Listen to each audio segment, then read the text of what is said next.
Menzies, ayer y hoy, aprendiendo del pasado, de Menzies, ayer y hoy. Era el 2001 y la crisis de Fernando de la Rúa y del radicalismo era de una magnitud impensada. Pero el fútbol se seguía jugando. Y el Racing Club salía campeón, y en la Plaza de la República se juntaban los hinchas de la academia para festejar un campeonato más. Sin que nadie lo reconociera, o muy pocos supieran quién era, como un hincha más corría de un lado para el otro y saltaba Néstor Carlos Kirchner. Era el gobernador de Santa Cruz, pero algunos hasta lo confundían con Tristán. Decían, no, es el actor. No sabían quién era. El 27 de octubre del 2010 se realizó el último censo nacional. Y 9 años después de esto que contamos, toda la Argentina sabía quién era Néstor Kirchner, y de Calafate llegaba la noticia del fallecimiento en pleno censo nacional del expresidente de la República. Quizá esto ubique un poco qué cosas son las que están en juego cuando la mayoría de los presidentes argentinos, estando en uso de las facultades y el ejercicio del poder del voto popular, han pasado por situaciones médicas muy complejas. Todos, la mayoría, desde que regresó la democracia. Y Néstor Kirchner lo había pasado también. Y a lo mejor también repensamos un poco la vida, porque a los 60 años, muy joven, se fue de este mundo quien había construido, a lo mejor sin saberlo, una especie de opción para los jóvenes que antojadizamente usaron el nombre de un presidente que duró 49 días, la Cámpora. Quizá porque en las primeras reuniones que se hacía, uno de los que empezó a conformar ese grupo era el propio Cancaullo, y a lo mejor de allí empezó a surgir el nombre para los jóvenes. No tiene importancia de dónde salió, pero es el nombre que se usa.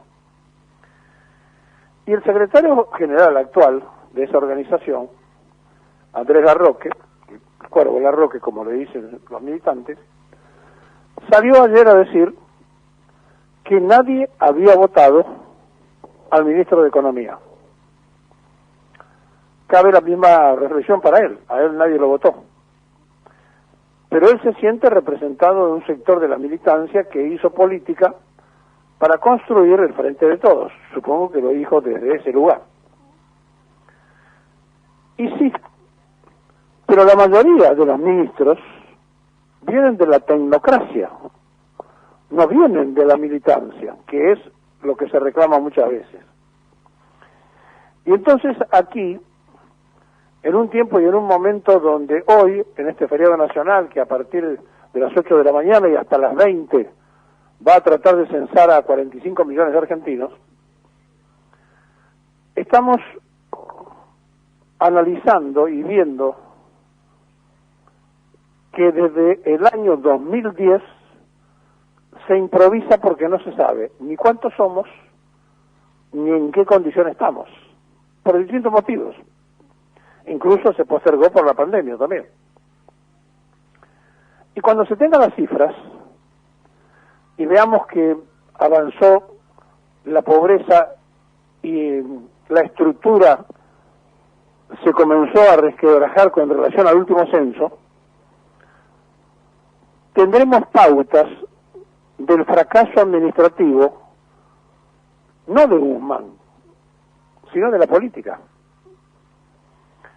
Y allí entonces nos vamos a dar cuenta también de que una clase dirigente a la que justamente ayer ustedes hacían referencia cuando preguntábamos si la inflación eran consecuencias políticas o económicas, una clase de la dirigencia no ha podido resolver una cosa tan simple como es el control del ciclo económico. Perón decía que no hay que controlar la economía, hay que controlar el ciclo económico. Y decía, gobernar es crear trabajo. A mayor trabajo, mejor salario. A mejor salario, mayor consumo. A mayor consumo, mayor desarrollo de producción. A mayor desarrollo de producción, mayor empleo. A mayor empleo, mayor cantidad de economía movilizada. Es tan difícil entenderlo. Es tan complejo poner en práctica el control del ciclo económico y no la tecnocracia de controlar la economía y empezar a hacer números que entienden solamente ellos, pero que por lo general nunca cierran ni nunca se ponen de acuerdo con la gestión política. No debe ser tan difícil. Lo que ocurre es que para eso hay que tener decisión política y claridad conceptual, saber qué cosa se representa cuando se llega con el voto ciudadano a instalarse para el ejercicio del poder. Y entonces a lo mejor nosotros que vivimos en una sociedad anarquizada, que hemos perdido nociones de la comunidad organizada, que no nos hemos ordenado al respecto, necesitamos un baño de humildad y escuchar al que sabe. Reflexionar con el que se detuvo a pensar. Y miren, no hubo tantos, porque lo máximo que hizo Perón, a más allá de las 120.000 obras públicas, fue detenerse a pensar. Pensó cuál podía ser el camino para resolver una crisis del preperonismo muy similar a esta de hoy. Claro, el censo no va a arrojar la solución, pero el censo nos va a dar herramientas sobre las cuales se puede trabajar con seriedad, y con los avances tecnológicos del día de hoy podríamos saber, si hubiera voluntad política después, cuando se conozca el resultado, a dónde, cómo y de qué forma hay que atacar las soluciones. Pero por sobre todas las cosas, lo primero que hay que tener en claro es esa frase tan simple y tan concreta: gobernar es crear trabajo. No impuestos, trabajo. Porque los gobiernos parecerían que estuvieran enfermos de cobrarle al que cumple y de nunca buscar al evasor, de tratar de arrinconar al que históricamente ha cumplido metódicamente con todos los impuestos que se han inventado, y a ese le recargan porque lo tienen en blanco, y al que nunca lo detectaron no lo van a buscar porque es más cómodo cobrarle al que existe y está como entidad. En esta sociedad desquiciada se ha perdido el control de saber qué es una comunidad organizada, cómo se hace, cómo se forma, cómo se construye, de dónde viene, hacia dónde va. Estas preguntas no las contesta el censo. Y lo más grave es que tampoco parecería que lo contestara la clase política.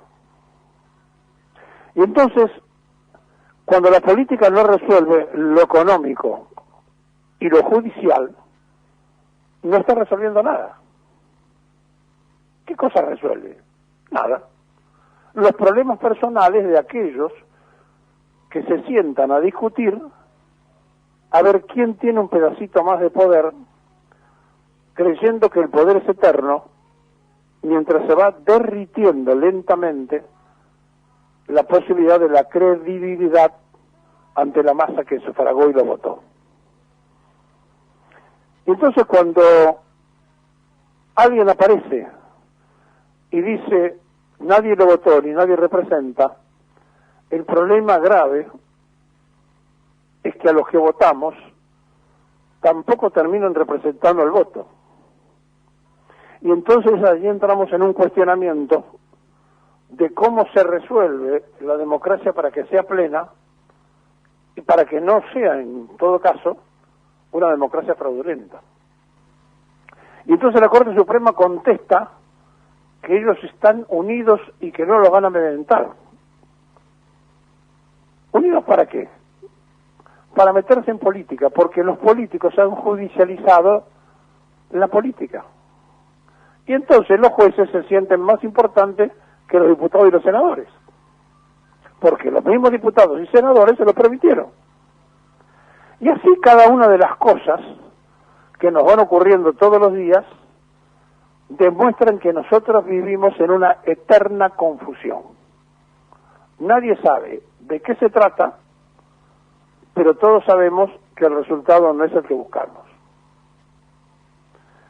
Cuando termine el censo, sabremos muchas cosas más, pero el censo no nos va a resolver el problema de pensar cada uno de nosotros a dónde vamos una vez que tengamos los números ciertos de la realidad argentina, que tristemente va a ser peor que el censo anterior en cuanto a pobreza, en cuanto a situación de jubilados, en cuanto a gente en indigencia y en cuanto a gente en situación de calle que ya se censaron en las últimas horas.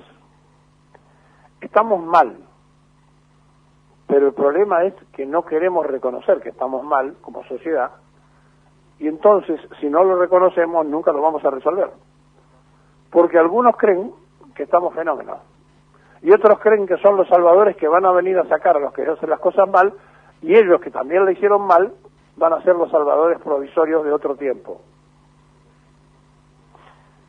Cuando le toquen el timbre, si usted no hizo el censo digital, responda lo que le pregunta y piense que hay 600.000 personas que hoy salen a trabajar para censar, para saber cuántos somos, cómo vivimos y hacia dónde vamos. Pero claro, si después el poder político piensa que solamente está representado aquellos que tienen votos, es difícil, porque ni a Guzmán lo votó nadie, ni al Cuervo Larroque lo votó nadie.